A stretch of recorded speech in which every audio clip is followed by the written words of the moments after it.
In this video, I'm preparing the next 2ZR-FXE engine for install because in the last Toyota car repair video, I removed the 1.8 liter engine from this third generation Prius. Oh, cue the singing angels. Ta-da!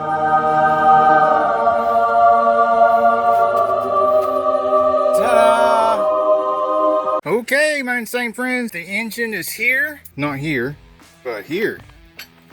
On the pallet. Thank goodness we got the old Bobcat. Want to see my videos? I've got several on the repairs on the Bobcat, resurrecting it from the dead, which was a really good investment, as that would have been a backbreaker dragging that around in the dirt. And now that we've got her in the scoop there, since it's nearly 100 degrees again today and a blazing sun, I can just crank up the old Bobcat and take her right over here in the shady spot. And we won't be too far away from the tools because the first bay door is right there, compressor's right there, and just take all the peripheries off in the shade.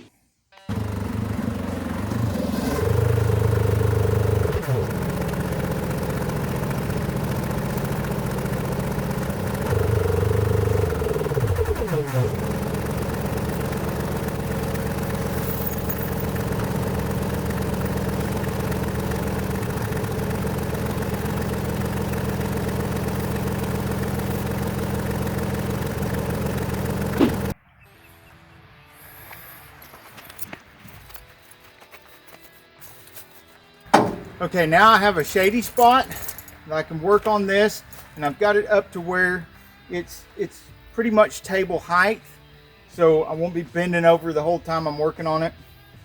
And for safety, even though I put all new seals in the rams that still, and a couple of new hoses, there's still some hoses on this that are old, and if one of them were to give way, all the hydraulic pressure would go and everything would drop down.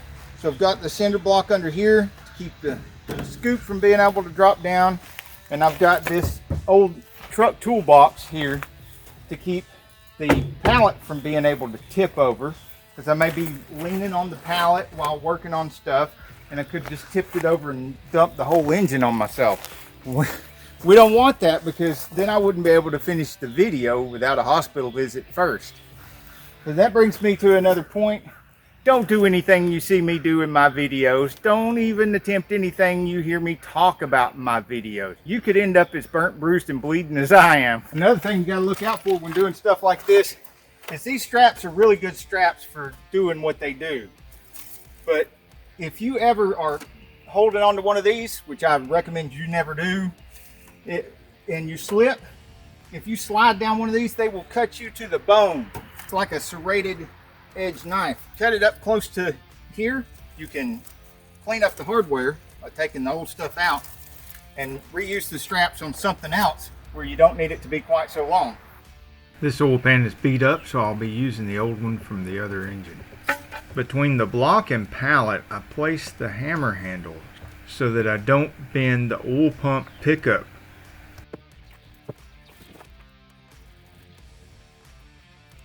Here I'm disconnecting all the wire connectors from the harness. The harness had been cut when they removed the engine and further damaged while handling.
you subscribe, I'll let you see a cute baby goat.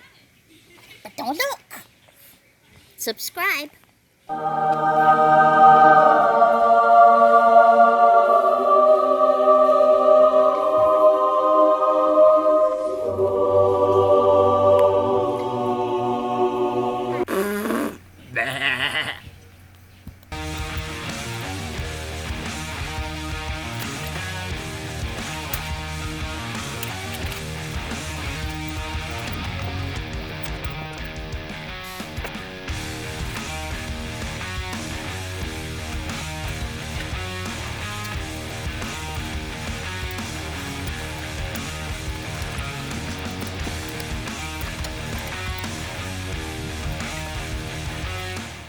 Here I'm cleaning the gasket surfaces, and I'm applying the black RTV silicone to seal off the oil pan.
Okay, I'm ready to put the engine in the car, or so you would think. But there's something I always like to check right before putting an engine or a transmission in a car. This time, I almost forgot, and I'm checking it last thing. You can see right here, there's a dowel pin right there.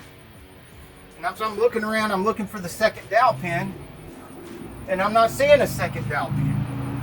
There's always a second dowel pin. There should be a second dowel pin. So let's go look on the other engine. I guess we should look on the transmission bell first to make sure there's not one stuck in there. And no, there's not a dowel pin sticking out of the bell housing.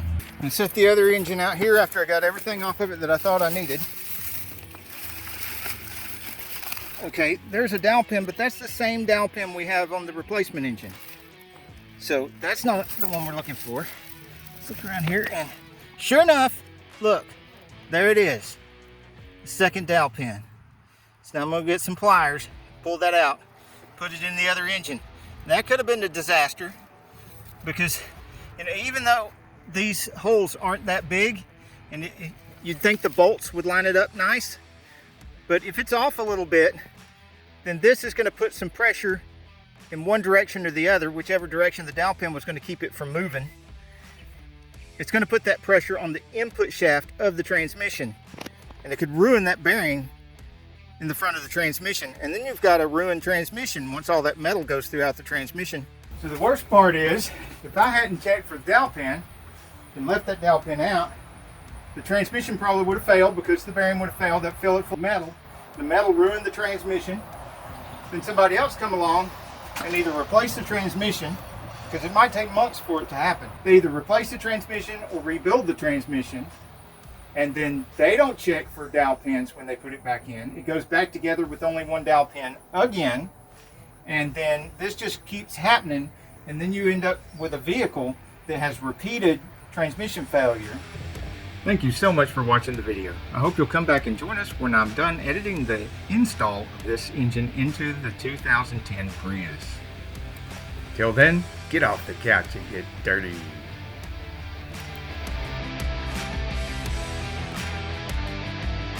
Hey, if you like this video, we got a whole lot more. We got tool reviews, we've got repair videos, we've got show car videos, hot rods, mod rods, you name it. If it's got wheels on it and an engine, it's probably on this channel. So subscribe, like, and binge watch Sane Auto. Binge watch Sane Auto.